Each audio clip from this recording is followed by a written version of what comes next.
बीड जिल्हा अर्थात संत परंपरेचा जिल्हा. परंतु काही दिवसांपासून बीडमध्ये गुन्हेगारींचं सत्र सुरू झालंय. त्यामुळे बीडची प्रतिमा कुठेतरी मलिन होत चाललेली आहे.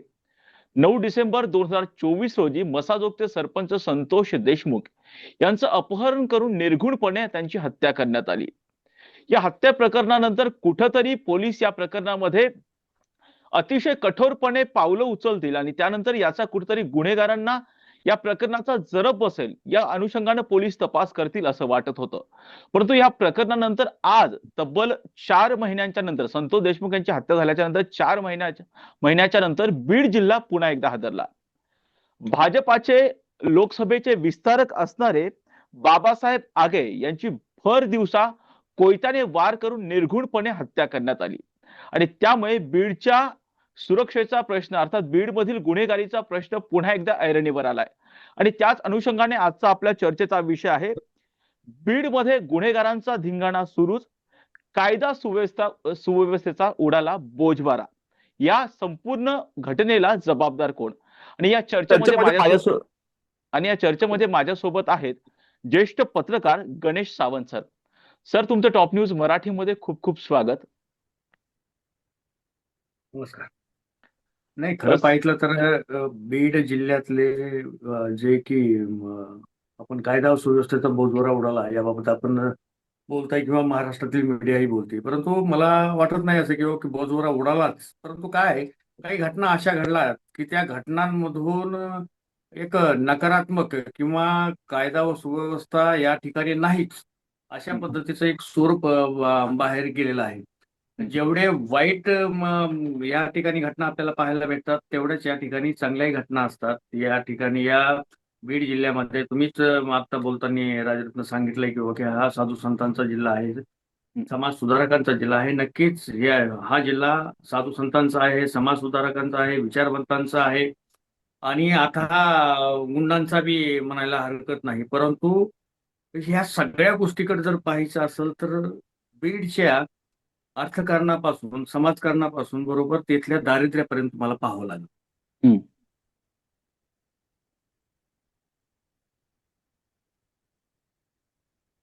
हॅलो, आवाज येतोय सर? हा, येतोय ना, बोला. हा सर, म्हणजे हे बीड मध्ये ही गुन्हेगारी वाढण्यामागचं कारण काय म्हणावं लागेल सर? सातत्याने आपण बघतोय की जसं मी सुरुवातीला उल्लेख केला की हा संत परंपरेचा जिल्हा आहे, परंतु सातत्याने जी गुन्हेगारी वाढते यामागे कोणते घटक जबाबदार आहेत असं वाटतं? एक लक्षात घ्या, गुन्हा आणि गुन्हेगारी, हम्म. गुन्ह्याला आणि गुन्हेगारीला कुठलीही जात नसते, धर्म नसतो, पंथ नसतो, काही नसतं. हम्म. रिकामं मन हे भूताचं धन असतं, रिकामं पोट हे भूताचं धन असतं. हम्म. जोपर्यंत तुमच्या हाताला काम भेटणार नाही, तुम्ही बिझी राहणार नाही, तुम्हाला पोटभर खायला भेटणार नाही, तुम्हाला भौतिक सुखापेक्षा मूलभूत सुविधा जोपर्यंत भेटणार नाहीत तोपर्यंत एक मन सौरावर पळत राहतं. एखाद्या 18 ते 22 वर्ष किंवा 18 ते 30 वर्ष वया गटातली जे युवकांची पिढी असते आणि त्या युवकांच्या पिढीला एक भरकटलेलं दिशा ज्यावेळेस मिळते त्यावेळेस तो भरकटत जातो. पण त्याच वेळी त्याला जर योग्य दिशा भेटली तर तो भरकटणार नाही. आमचं असं झालंय, आम्ही ऊसतोड कामगारांचा जिल्हा, आमच्याकडे सिंचनाचा अभाव, आमच्याकडं सगळं काही म्हणजे बुद्धी आहे, आमच्याकडं ताकद आहे, आमच्याकडं कष्ट करण्याची उमेद आहे, आमच्याकडं कष्ट आम्ही करू शकतो, घामाचं रक्त ओकू शकतो. परंतु काय होतं, आमच्याकडे सिंचनामुळं की आमच्याकडे पाणी नाही, आमच्याकडे रोजगार उपलब्ध नाही. बीड सारखं एवढं मोठं शहर आहे, या बीडमध्ये MIDC नसावी काय, उद्योगधंदे यायला आमच्याकडे नाही. म्हणजे दुर्दैव याचं वाटतं की स्वातंत्र्याच्या तब्बल 70-75 नव्हे तर 80 वर्षानंतर आता कुठं आम्हाला रेल्वे येते. म्हणजे दुर्दैव हे असं आहे की समजा की हाच घटनाक्रम 10 वर्षापूर्वी आपल्याकडे बीड जिल्ह्यामध्ये रेल्वे आली असती आणि एक रेल्वेचं जाळं तयार होऊन या ठिकाणी एक आवक जावक झाली असती, तर त्या रेल्वेच्या माध्यमातून कच्चा माल या ठिकाणी आला असता. कच्चा मालाच्या माध्यमातून इथं उत्पादन क्षेत्र वाढलं असतं, MIDC वाढली असते आणि त्यातून लोकांचे कुठंतरी लोक तिथं जोडले गेले असते, हे केले असते. परंतु अशा वेळी आमच्याकडे काम नाही, आमच्याकडे पाणी नाही. अशा वेळेस रिकामं मन राहतं, रिकाम्या मनामध्ये भूताचं धन होतं. आज जो खून झाला आहे माजलगावमध्ये बाबासाहेब आगेचा, हं, ते भारतीय जनता पार्टीचे पदाधिकारी आहेत. हं, तर प्राथमिक माहिती अशी येते की ज्या व्यक्तीने त्यांचा खून केला आहे, हं, तो व्यक्ती संशयखोर, म्हणजे त्याच्यावर, त्या आगेंवर त्याचा संशय आहे, त्याच्या मिसेस बरोबर त्याचे अनैतिक संबंध हं, आहेत, असं त्याचं म्हणणं आहे. हे अधिकृत नाही, परंतु हं, मी तेथील पोलिसांशी दुपारीच बोललेलो आहे आणि हं, माझ्याकडे मी अपडेट केली ती बातमी, त्यावेळेस मी पाहिली. परंतु हं, एक लक्षात घ्या, हं, संशयाचं भूत एवढं त्याच्या मानगुटीवर बसलं, हं, की म्हणजे रिकामं मन असल्यानंतर काय त्याला, त्याच्याकडे दुसरा उद्योगच नसतो, तसाच उद्योग. तुम्ही त्याचा व्हिडिओ पाहितला नसेल त्याला मारताना. हं, साहेब, त्याला जे मारताना सरळ सरळ, म्हणजे हं, की अक्षरशः एखाद्या आपण जनावरांना किंवा कुत्र्याला मारतो अशा पद्धतीने त्याच्या पोटामध्ये तो सुरेख उपसत होता. माझ्याकडे हं, तो 7 सेकंदाचा व्हिडिओ आहे. इतकं हं, हं. भयानक चित्र होतं ते आजचं. हे आम्हाला, तर मी म्हणतो ना, की गुन्हेगारी वाढली ह्याच्यापेक्षा, की मला म्हणायचंय की तुम्ही अगोदर आमच्या बीड जिल्हावासियांना, बीड जिल्ह्यातल्या लोकांना हाताला काम द्या. ते काम करण्यासाठी तुम्ही काय करा, मग आमचं समूळ, आमचं जर दारिद्र्य तुम्हाला दूर करायचं आहे, आमचं इथलं दुष्काळ दूर करायचा आहे, आमचं सिंचनासाठी आम्हाला इथं प्रकल्प उभा करा. सिंचन इथं मोठ्या प्रमाणात येऊ द्या, इथं पाणी मोठ्या प्रमाणात येऊ द्या. मी स्वतः सिद्धिविनायकच्या माध्यमातून, सिद्धिविनायक सेवाभावीच्या माध्यमातून नदीचं खोलीकरण, रुंदीकरण करण्यासाठी मी प्रयत्न करतोय. नाम फाउंडेशन या ठिकाणी प्रयत्न करतोय. असे अनेक बाहेरून येणारे संस्था इथं काम हं. करतायत. तर मला वाटतं की जिल्हा प्रशासनाने किंवा पालकमंत्र्यांनी यावेळेस बीडचं सिंचन कसं वाढलं जाईल, इथले उद्योगधंदे कसे आणता येतील याकडे लक्ष दिलं, तर मला वाटतं की ही जी गुन्हेगारी गुन्हेगारी म्हणून बीडची जी ओळख निर्माण व्हायला ती पुसली जाईल आणि लोकांना रिकामं मन, भूताचं धन राहणार नाही, तर ते रिकामं मन हे श्रीमंताचं एक वैचारिकतेचं एक धन होऊन बसल. सर, जसं तुम्ही तुम्ही म्हणालात म्हणालात की की रिकामं मन हे भूताचं धन असतं असं तुम्ही म्हणालात, आणि त्याचबरोबर बीडमधील जनतेच्या हाताला काम द्या, तेव्हा कुठेतरी बीडमधील गुन्हेगारी कमी होईल असं तुम्ही म्हणताय. बीडमध्ये सातत्याने नवीन कंपन्या येण्यासाठी तयार आहे. जर आपण बघितलं ती आवादा पवनचक्कीचा जो प्रकल्प होता सर, त्या ठिकाणी कुठेतरी एक नागरिकांना रोजगार त्यामधनं निर्माण होणार होता. परंतु आपण जर पाहिलं की तिथली जी गुन्हेगारी आहे, आता आपण बघतोय की हे सगळं जे प्रकरण झालं खंडणीमधून प्रकरण झालं.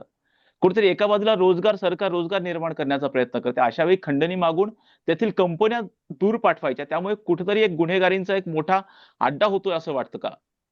नाही, नाही. याच्यामध्ये बी आणखी एक लक्षात घ्या, की आपण म्हणजे शेतात काय पिकतंय याच्यापेक्षा बाजारात काय विकतंय हे सर्वसामान्य शेतकऱ्यांना किंवा सर्वसामान्य लोकांना कळत नाही.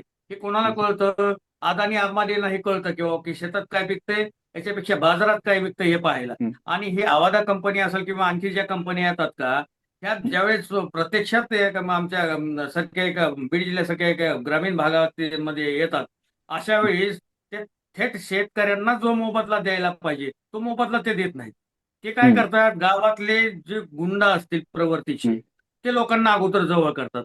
त्यांची हं, टक्केवारी ठरवतात आणि जर 10,000 रुपये एकरनी किंवा 10 लाख रुपये एकरनी एखादी जमीन जर त्यांना पाहिजे असेल किंवा ती घ्यायची असेल, तर ते हं, अगोदर ठरवतात, की आम्ही तुला 12 लाख रुपये देतो. तुला काय भावाने घ्यायची तर घे.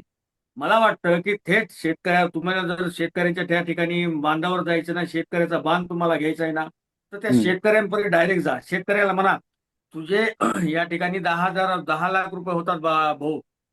परंतु तुला मी आणखी 1 लाख रुपये देतो आणि माझ्या कंपनीला तुझ्याकडे येऊ दे. काय फरक पडणार आहे? अशा वेळेस मला खात्री देऊन तुम्हाला सांगतो साहेब, 10 हं, लाखाची जर जमीन असेल ना, कंपनीवाला 11 लाख रुपये द्यायला लागला ना शेतकऱ्याला, तर शेतकरी म्हणेन, तुम्ही 9 लाख रुपये द्या आणि माझं लेकरू एक कामाला घ्या. तुम्ही एकदा प्रयोग करून बघा. पण असं होत हं, नाही. हं, आता काय होतंय, टॉप टू बॉटम फक्त हं, भ्रष्टाचार आणि भ्रष्टाचार. फक्त की काय होतंय, अर्थकारण करायचं. समजा की एखाद्या गावामध्ये जायचंय, माझ्या गावामध्ये यायचंय ना, तर मग माझी चलती नाही या ठिकाणी. मग चला, गणेश सावंतला 2 तुकडे टाकले, 10-5 रुपये दिले, तर आपला तो भविष्यात 5-25 लाख रुपयाचा फायदा करून देईल. आवाजा कंपनी तरी काय केलं? तेच केलंय. हं, तुम्हाला फक्त की आवाजा कंपनीचे खंडणीच्या बाबतीत माहिती आहे. हं, परंतु आवाजा कंपनीसह अन्य ज्या कंपन्या आलेल्या आहेत, शेतकऱ्यांना किती त्रास देतात त्या पाहितलंय का? हं, अनेक तक्रारी म्हणजे शेतकऱ्यांना जे चेक दिले त्यांनी ते बाउन्स होतात. शेतकऱ्यांना जर टाइम ऑफ दिलेला असतो ते तुम्ही करत नाहीत. हं, शेतकऱ्याच्या शेतामध्ये उभ्या पिकांमधून तुम्ही वाहनं नेतात, त्याच्यावर नुकसान भरपाई तुम्ही देत नाही. कंपनी बी तशीच आहे ना. यासाठी सगळ्यात महत्त्वाचं हे आहे, की प्रशासनाने सुद्धा याकडं गांभीर्याने लक्ष दिलं पाहिजे.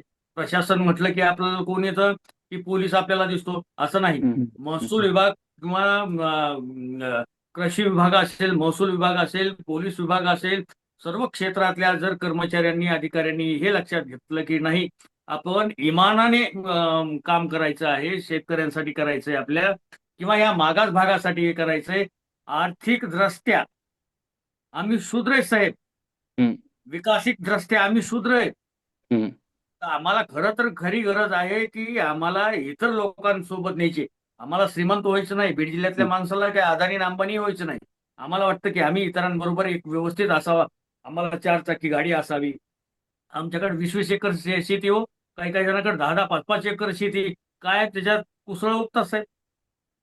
आम्ही एखाद्या वेळेस जर काय म्हणतो त्याला, कापूस उत्पादन केलं किंवा सोयाबीन उत्पादन केलं, कधी पाऊस येईल आणि कधी त्याचं वाटोळं करून जाईल, किंवा कधी हम्म. पाऊस येणारच नाही, ते उगवणारच नाही, अशी परिस्थिती अनेक वेळा होती. आणि याच्यामध्ये बी काय ठराविक 5-50 लोक की बोगस विमा काढतात, हम्म. त्याच्यामध्ये अधिकारी असतात, आणि नाव बदनाम केलं जातं ते अखंड बीड जिल्ह्याचं. हम्म. 2-5% लोक हे म्हणजे खट्याळ असतातच, नाठाळ असतातच, परंतु 95%, 98% चांगले बी नाहीत ना, लोक आहेत ना सर. सर, तुम्ही सांगितलं की कुठेतरी शेतकऱ्यांकडे प्रशासनानं, विशेषतः महसूल विभागानं, ज्यावेळेस जमीन अधिग्रहण होतं त्यावेळेस लक्ष देणं गरजेचं आहे. त्यामुळे जसं आवादा पवनचक्कीच्या बाबतीमध्ये तुम्ही म्हणालात की कुठेतरी आवादा पवनचक्कीने काय केलं, असंच गुंडांना सोबत घेतलं आणि त्यामुळे असा सगळा एकंदरीत गुन्हा घडला असं वाटतं का तुम्हाला? कुठला गुन्हा? हा तो जो असा आपल्या सर, देशमुखांचा. यस. नाही नाही, देशमुखांच्या गुन्ह्याच्या बाबतीत तर ते उघड सगळं काही स्पष्ट झालेलं आहे त्या ठिकाणी, की तिथं खंडणी मागण्यासाठी गेले होते, तर ते गेलेच होते, ते उघड आहे. त्याच्यामध्ये त्याच्यानंतर त्याच्यातून तो जो वाद झाला, वादातून ते एवढं मोठं 302 सारखं प्रकरण, म्हणजे देशमुखांना एवढा म्हणजे कर्तव्य करणाऱ्या एखाद्या सरपंचाला एक जीवानेशी जावं लागलं. परंतु ह्या सगळ्या घटनाक्रमांकातून आपण काय पाहतोय, आपण काय पाहणार आहे? त्याच्यानंतर बीड जिल्ह्यात जे 5-6 खून झाले त्याचं काय? काय त्याच्यानंतर त्या ह्या 4 महिन्याच्या कालखंडामध्ये अनेक खून झालेत ना, 3-4 खून झालेत. त्याच्यामध्ये आता हे आजचा तर ताजा आहे साहेब. म्हणजे तुम्ही त्याला मारताना तर मला सुद्धा अंगावर काटायचं येत होते. 7 सेकंदाचा व्हिडिओ आहे फक्त, परंतु त्या 7 सेकंदामध्ये त्यांनी कमीत कमी 5 वेळेस त्याच्या पोटामध्ये सुरा खुपसलाय. म्हणजे ही किती मानसिकता आहे. आणि ही मानसिकता आहे का आपण त्या व्यक्तीकडे पाहिली, जे जो खुने नावाचा का टोनी नावाचा जो मारेकरी आहे, त्याची प्रकृती बघा. जास्तीत जास्त 48 किलोचा तो माणूस असतो, परंतु त्याचा राग 5-10 क्विंटलचा नाही, 5-10 टनाचा होता. तो राग कुठून येतो? हा जो राग आहे. आणि काय होतंय की साहजिक आपण एक पाहून घ्या, की तुमचा जॉब गेला किंवा माझा जॉब गेला आणि पर्यायच नाही आपल्याकडे उरला, तर काही सेकंदासाठी आपण ही मानसिकदृष्ट्या एक दुर्बल होतो. मग अशा वेळेस आपण 4 पुस्तकं वाचलेल्या असतात. आपण संभाजी महाराजांना वाचलेलं असतं, शिवाजी महाराजांना वाचलेलं असतं, शाहू फुले आंबेडकरांना वाचलेलं असतं. त्यावेळेस आपल्या लक्षात येतं की नाही, आपल्याला हे आता हरून चालणार नाही, हे जॉब गेला तर अडचण नाही, आपण दुसऱ्यासाठी उठून खंबीरपणे तयार राहू. परंतु सगळेच तुमच्यासारखे रत्न असतील का? नाही ना. साहेब, त्याच्यासाठी की त्यांचं प्रबोधन करणं गरजेचं आहे. सगळ्यात महत्वाचं म्हणजे बीड जिल्हा प्रशासनामध्ये ज्या 10 वर्षाच्या कालखंडामध्ये जे अनागोंदी कारभार होता, आणि दुसरी गोष्ट की ज्या पद्धतीने इथलं प्रशासन सगळ्याच गोष्टीकडे दुर्लक्ष करत होतं, त्या त्या प्रशासनाला रुळावर आणणं अत्यंत गरजेचं आहे. त्याचबरोबर बीड जिल्ह्यातलं मागासलेपण दूर करण्यासाठी, बीड जिल्ह्यातला अर्थकारणाला जोडी आणण्यासाठी या ठिकाणी सिंचनाबरोबर आपल्याला MIDCची बी नितांत गरज आहे. जोपर्यंत माणसं या ठिकाणी गुंतणार नाहीत, कामामध्ये राहणार नाहीत, तोपर्यंत मला वाटतं की गुन्हेगारीसारखी थोडे मोठे ज्या ज्या घटनाक्रम आहेत हे घडत राहणार आहेत. जर जसं जसं तुम्ही सांगितलं की संतोष देशमुखाच्या हत्येच्या नंतर सुद्धा इथे अनेक खून झालेले आहेत. सर, आपण बघतो की प्रत्येक राजकारण्याने एखादा भाई कुठेतरी असा सांभाळून ठेवलेला आहे. आता आपण उदाहरणच घ्यायचं झालं तर धनंजय मुंडेंच्या बाबतीमध्ये वाल्मिक कराडचं नाव आलेलं होतं. सुरेश धसांच्या बाबतीमध्ये खोक्या भाईचं नाव आलं असतं. आता प्रत्येक राजकीय पक्षाने एक व्यक्ती अशी सांभाळून ठेवली, त्यामुळे कुठेतरी गुन्हेगारांना पाठबळ मिळते असं वाटतं का सर? जे गुन्हे गुन्हे करण्यासाठी सरसावलेले आहेत त्यांना कुठेतरी पाठबळ मिळते असं वाटतं का? नक्कीच. त्याच्यात हं. दुमत असण्याचं कारण नाही. हं. काय?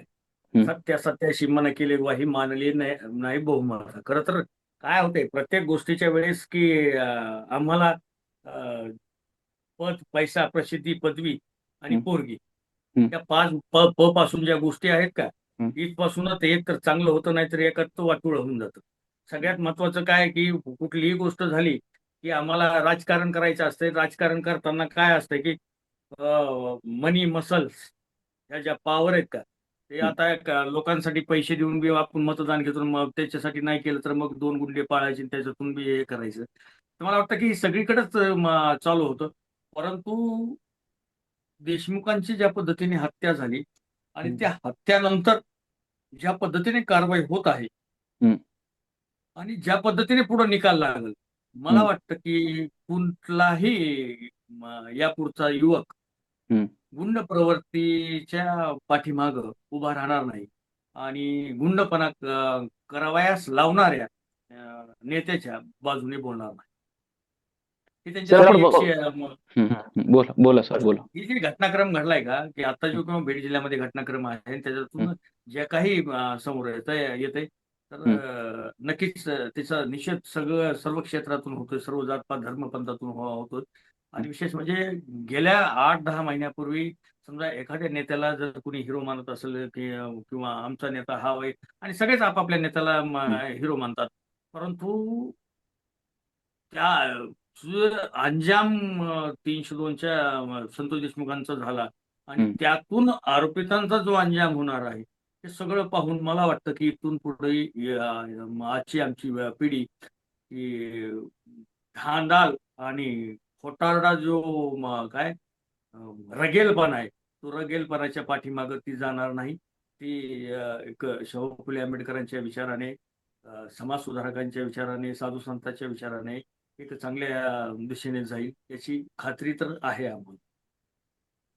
सर आपण बघतोय की ज्यावेळी यामध्ये संतोष देशमुखांची हत्या झाली, त्यानंतर धनंजय मुंडेंनी मंत्रिपद स्वीकारलं. परंतु त्यांना पालकमंत्री पद देऊ नये यासाठी मित्रपक्षामधलेच काही आमदार, त्यामध्ये सुरेश धस असतील, यांनी त्यांच्या पालकमंत्री पदाला विरोध केला. त्यांनी पालकमंत्री धनंजय मुंडेंना पालकमंत्री पद देऊ नये. त्याऐवजी मुख्यमंत्री किंवा उपमुख्यमंत्र्यांनी पालकमंत्री पद स्वीकारावं अशी विनंती केली. त्याचबरोबर संदीप क्षीरसागर असतील, त्यांनी सुद्धा विनंती केली की मुख्यमंत्री किंवा उपमुख्यमंत्र्यांनी पालकमंत्री पद स्वीकारावं. आणि अक्षरशः आपण पाहिलं की अजित पवारांनी बीडचं पालकमंत्री पद स्वीकारलेलं आहे. अजित पवारांनी बीडचं पालकमंत्री पद स्वीकारल्याच्या नंतर तुम्ही पत्रकार आहात, त्या ठिकाणचा तुम्हाला मोठा अनुभव आहे. तिथं काही बदल झालाय का सर?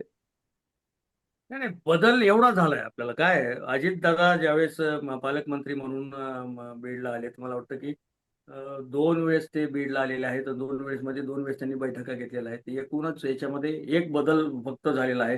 हं, ते म्हणजे की अजितदादा हे ताठर आहेत, कडक आहेत हं, आणि आपल्याला काम करावं लागेल. त्यांनी हं, तशी त्या पद्धतीने हे केलं आहे. तर या भूमिकेमध्ये सध्या बीडचं प्रशासन आहे. की नाही हं, आता आपल्याला टांगळ-टिंगळपणा नाही करावा लागणार. आपल्याला कामच करावं लागेल. हा हा एक अल्पशा छोटासा बदल आहे.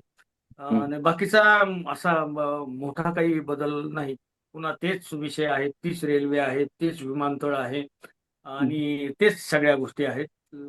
विषय हा आहे, की इथं गरज आहे सिंचन क्षेत्र वाढवण्याची, इथं हं, गरज आहे एम-आय-डी-सी वाढवण्याची, इथं गरज आहे एखादं मेडिकल कॉलेजची, इथं गरज आहे तुम्हाला वेगवेगळ्या भागातून जे की रोजगारासाठी हात पसरून उभे आहेत तरुण, त्यांना रोजगार उपलब्ध उपलब्ध करून देण्यासाठी काहीतरी करण्याची आणि इथं गरज आहे ती खरी खरी गरज आहे ती म्हणजे वेगवेगळ्या कार्यालयामध्ये ज्या पद्धतीने भ्रष्टाचार होत असेल, तो भ्रष्टाचार थांबवण्याची इथं गरज आहे. लोकांनी एखाद्या कार्यालयात गेल्याबरोबर तिथं त्यांनी त्याचं काम झालं पाहिजे तात्काळ. तिथं इथं तलाठ्याकडे गेलं तर तलाठ्याने तात्काळ त्याला त्याचा सातबारा द्यायला पाहिजे. इथं दुसऱ्या एखाद्या कृषी कार्यालयामध्ये गेलं तर ती योजना समजून सांगायला पाहिजे. माती परीक्षण कसं असतं हे सांगायला हं, शेतकऱ्याच्या बांधावर कृषी अधिकाऱ्यांनी जायला पाहिजे. कुठलं पीक घ्यायला पाहिजे ह्याच्यासाठी जायला पाहिजे. ह्या गोष्टी आपल्याकडे होतच नव्हत्या. होत होत्या सगळ्या. हं, पण डॉक्युमेंटरी व्हायच्या फक्त किंवा या सगळ्या गरज आहे आणि मला वाटतं की अजित पवारांनी काल परवा दिवशी त्यांनी भाषण केलं आणि त्या भाषणामधून ज्या पद्धतीने ताठर भूमिका घेतली.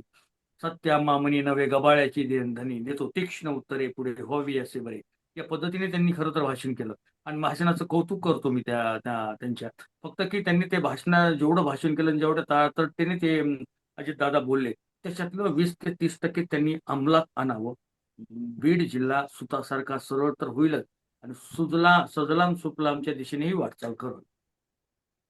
सर नक्कीच जर आपण पाहिलं तर ज्यावेळी अजितदादांनी पालकमंत्री पद स्वीकारलं त्यानंतर आपण पाहतो की संतोष देशमुख प्रकरणानंतर तिथल्या एसपींची बदली करण्यात आली. आता नवीन एसपी आलेले आहेत नवनीत कावत. त्यांना सुद्धा अजित पवारांनी थोडंसं त्यांना सुद्धा अजित पवार जर पाहिलं तर अजित पवारांनी त्यांच्यावरती सुद्धा आडेहाते त्यांना घेतल्याचं पाहायला मिळालेलं होतं. त्याचबरोबर अजित पवारांनी अनेक रिव्हॉल्वरचे परवाने सुद्धा रद्द करावे लागलेले आहेत. त्यामुळे नवनीत कावत आल्याच्या नंतर कुठेतरी पोलीस प्रशासनामध्ये एक काही बदल झालाय का तिथल्या? नाही, नाही, नाही, नाही. नवनीत कावत यांना आडेहात घेतलं असं ठीक आहे, म्हणता येईल किंवा म्हणता येणार नाही. काय विषय काय होता, त्या दिवशी हेलिपॅडवर गेले हं, आणि हेलिपॅडवर असंख्य कार्यकर्ते आले. कार्यकर्ते आल्यामुळे की स्वतः अजित पवार हे शिस्तप्रिय आहेत आणि त्यांना ते अपेक्षित नव्हतं की एवढे मोठे कार्यकर्ते तिथं येतील म्हणून. त्यांनी मग सांगितलं यापुढे एक लक्षात ठेवायचं की कुणी कार्यकर्ता असेल जे नियम आहेत त्या नियमानुसारच तुम्ही करायचं, अशा पद्धतीचा तो विषय होता. परंतु नवनीत कावत आल्यापासून बीडमध्ये बराचसा म्हणजे की अवैध धंद्यावर गुन्हेगारी वृत्तीवर बराचसा आळा बसला आहे असं म्हणायला अडचण नाही. परंतु काही घटना जे मोठमोठ्या होतात ना ह्या हं, मोठ्या मोठ्या घटना एवढं काही विचार करायला भाग पाडतात हं, आणि त्या घटनातून जो मेसेज बीडचा आहे की राज्यभर पसरतोय ना, ते दुःखद आहे वाटतं. तुम्हाला सांगतो की 8-10 दिवसानंतर एखादं 302 होईल, एखाद्या कुठल्या तरी होईल. ह्या घटनाक्रम इतर जिल्ह्यातही घडतात हो, असं नाही. परंतु हं, काय झालंय की त्या बीड जिल्ह्याचं एक मार्का बैल म्हणून एक नाव पडल्यासारखं झालंय. चांगल्या बघा ना तुम्ही, आमच्याकडे तुम्हाला सांगतो एड्सचे जे ग्रस्त आहेत, मुलं आहेत, त्यांना हं, सांभाळणारी एक संस्था आहे ती संस्था बारगजींची आहे. आमच्याकडे एक नागरगोजे एक आहेत, त्यांची एक संस्था आहे याची. अशा शेकडो म्हणजे शेकडो म्हणण्यापेक्षा 5-25 अशा संस्था आहेत ना, साहेब पोटाला चिमटे घेऊन हे लोकांची लेकरं सांभाळतात. हो, हे बी आमचं खरं तर चित्र हं, लोकांसमोर आलं पाहिजे. परंतु आमच्याकडे काय होत आहे, आम्हाला फक्त दुर्दैवाने आमचे की बीड जिल्हा किती डांबीस आहे, किती गुन्हेगारी वृत्तीचा नाही हो, 1.5% लोक नाहीत हे. आणि हं, खरं पाहिलं तर ना की ह्या लोकांची लक आहे की बीडचं जर 5-25 पोट्टे एकीकडे असले ना रस्त्यावर एखाद्याने गुंडांनी गुंडगिरी करायला सुरुवात केली ना, ते 5-25 पोट्टे त्या गुंडाचं कवचड्डे पिवळं करतील, नेम नाही त्याचा.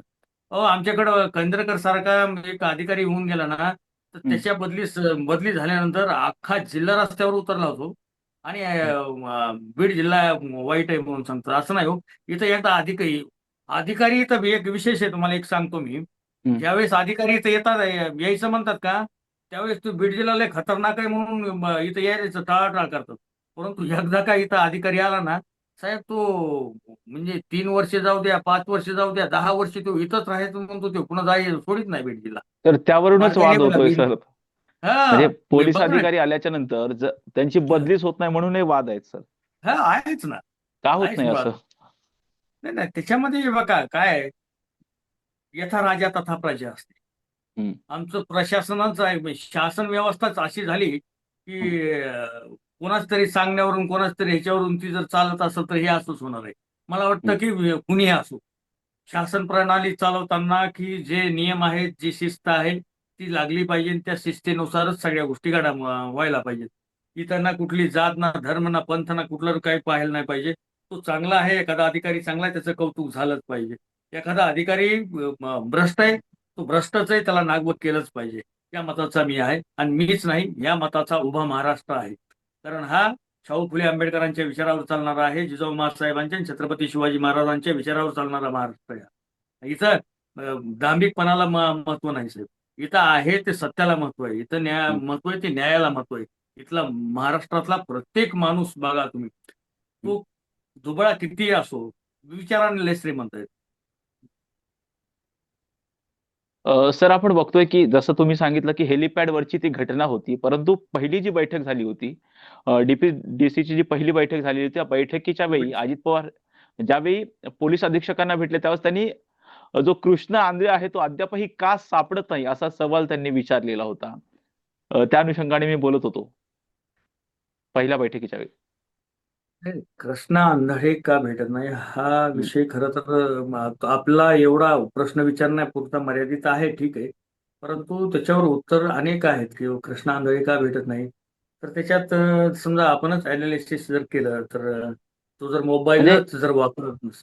सर यामागे विचारण्याचं फक्त कारण असं होतं की त्यांनी थेटपणे अजितदादांनी पोलीस अधीक्षकांनाच इशारा दिला होता की तुम्हाला तो का सापडत नाही. म्हणजे एक प्रकारे त्यांना कुठेतरी हे बिंबवायचं होतं की तुम्ही गुन्हेगारांवरती वचक ठेवणं हे तुमचं काम आहे. या अँगलनी नाही बोलत नाही होते. बरोबर. नाही नाही नाही नाही नाही. पोलिसांचं गुन्हेगारांवर वचक ठेवणं हे पोलिसांचं कामच आहे.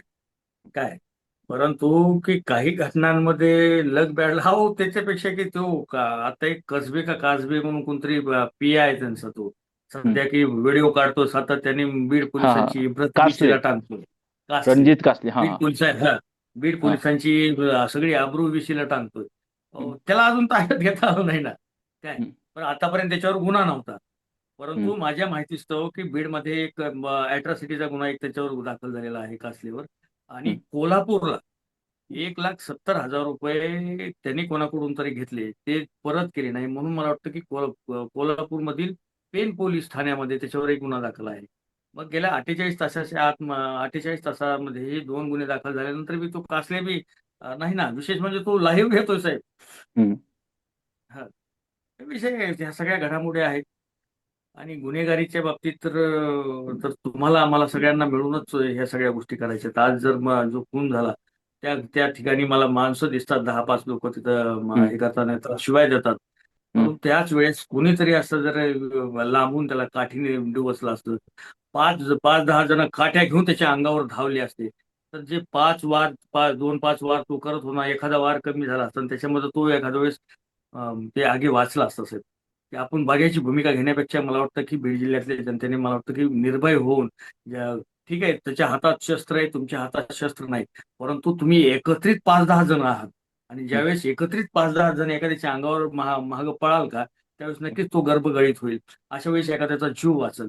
आणि हे मनोरुग्ण असतात माथेफिरू असतात स्वतःच्या हं, मिसेसवर तो संशय घेतोय आणि हं. त्याच्यातून त्यांनी ती जर हत्या केली आहे असं म्हणतोय. तर हे सगळ्या मानसिक रोगी तो म्हणजे झाल्यासारखे झाले. अहो एवढे म्हणजे मानसिक रोगी आहेत आमच्याकडे. मध्यंतरी एक तुम्ही अख्ख्या महाराष्ट्राच्या मीडियाने दाखवून दिलं की इथं फटके देतात आणि त्याचा व्हिडिओ काढतात. हं, एक ट्रेंड बनत चालला. अरे मला माफिया व्हायचंय. म्हणजे प्रत्येकाला ते जे होते का 2-5% टकूचे त्यांना सगळ्यांना माफिया व्हायचं होतं. परंतु साहेब एकाच कारवाईने ही सगळी नशा उतरली का नाही? हं. मग मला वाटतं की वेळीच जेव्हा गुन्हेगारी वृत्ती समोर येईल तेव्हा तात्काळ ती ठेचायलाच पाहिजे. परंतु आमच्याकडे तसं होत नाही. आमच्याकडं ट्रॅफिकचे पोलीस रस्त्यावर उभा राहतील तिथं बरोबर ते मोटरसायकलवाल्याला 2-5 रुपयाचं चलन फाडतील एवढ्यासाठी हे नाही. परंतु तिथून जर वाळूची गाडी गेलेली असेल ती त्यांना दिसणार नाही. तिथून त्यांना गुटख्याची गाडी गेली ती दिसणार नाही. ह्या सगळ्या छोट्या-छोट्या गोष्टी आहेत. तर ते आता दुरुस्त होतंय आणि मला वाटतं की पालकमंत्री अजित पवारांच्या ह्या कार्यकाळामध्ये नक्कीच बीड जिल्हा प्रशासनाला एक चांगली एक म्हणजे काय म्हणतात सुधारणा होईल. हं, दुसरी गोष्ट जी आम्ही अपेक्षा केली दादांकडून बीड जिल्ह्याच्या विकासाची त्याच्यात बी हं. थोडंफार आमच्या पदरी काहीतरी पडत. सर बीड पोलिसांचा असा वचक गुन्हेगारावरती का राहत नाही असं वाटतं? काय कमी पडते म्हणजे पोलिसांची मनोधरी असं खच्चीकरण का झालंय म्हणजे काय वाटतं तुम्हाला? सगळ्याच गोष्टी. हं, इथं एक आहे राजकीय हस्तक्षेप. हं, दुसरी गोष्ट आहे इथं बऱ्याच वर्षापासून पोलीस थांबल्या एकाच ठिकाणी आहेत ते. ह्या पोलीस स्टेशन मधून दुसऱ्या पोलीस स्टेशन हं, तिथं एक तर ओळखी झाल्या सगळ्यांच्या. हं, म्हणजे हाय बाय जास्त आहे. हं, तिसरी गोष्ट लाचखोरी आहे. हं, पोलिसांना म्हणजे काही झालं की समजा की मला एखाद्याने 2 ठोके मारले काही अडचण नाही. हं, पत्रकार आहे ना 2 ठोके हाणा. हं, पोलिसांना जाऊन तिथे ₹5,000 देऊ आपण आपलं सुटून येऊ. ही हं, जी भूमिका आहे या सगळ्या गोष्टी त्याच्यात म्हणजे सगळंच त्याला जबाबदार आहे. इथलं प्रशासन जबाबदार आहे. इथली न्यायव्यवस्था म्हणजे लोकप्रतिनिधी जबाबदार आहेत. स्थानिक गावातली पुढारी जबाबदार आहेत. इथले समाजसेवक जबाबदार आहेत. पत्रकार जबाबदार आहेत. सर्वसामान्य जनता जबाबदार आहे. कारण प्रत्येकानेच मला वाटतं, की वेळीची वेळी जर आवाज उठवले असते, तर ह्या गोष्टी घडल्या नसत्या. सर खूप खूप धन्यवाद गणेश सावंत सर, तुम्ही टॉप न्यूज मराठीशी बोलण्यासाठी वेळ दिला त्याबद्दल. धन्यवाद. खरं तर आपण बघतोय की बीडमध्ये, अर्थात जो बीड जिल्हा संत परंपरेचा जिल्हा म्हणून ओळखला जातो, त्या बीड जिल्ह्यामध्ये संतोष देशमुख हत्याकांडाच्या नंतर परत एकदा आज एक मोठं हत्याकांड घडलेलं आहे. बीडमधील बाबासाहेब आगे ह्या भाजपा पदाधिकाऱ्याचा भर दिवसा कोयत्याने हल्ला करून त्यांना ठार करण्यात आलेलं होतं आणि त्यामुळे कुठेतरी बीड जिल्हा पुन्हा एकदा हादरलेला आहे. आणि त्याच अनुषंगानं आज आपण ज्येष्ठ पत्रकार गणेश सावंत सर यांच्याशी संवाद साधला आणि त्यांच्याकडून बीडमधली परिस्थिती कशी आहे, बीडमध्ये कोणते घटक अशा गुन्हेगारींसाठी कारणीभूत आहेत आणि यासाठी प्रशासनानं काय करणं गरजेचं आहे, हे सगळं जाणून घेतलं. यासाठीच तुम्ही पाहत राहा टॉप न्यूज मराठी, आपला महाराष्ट्र आपली बातमी.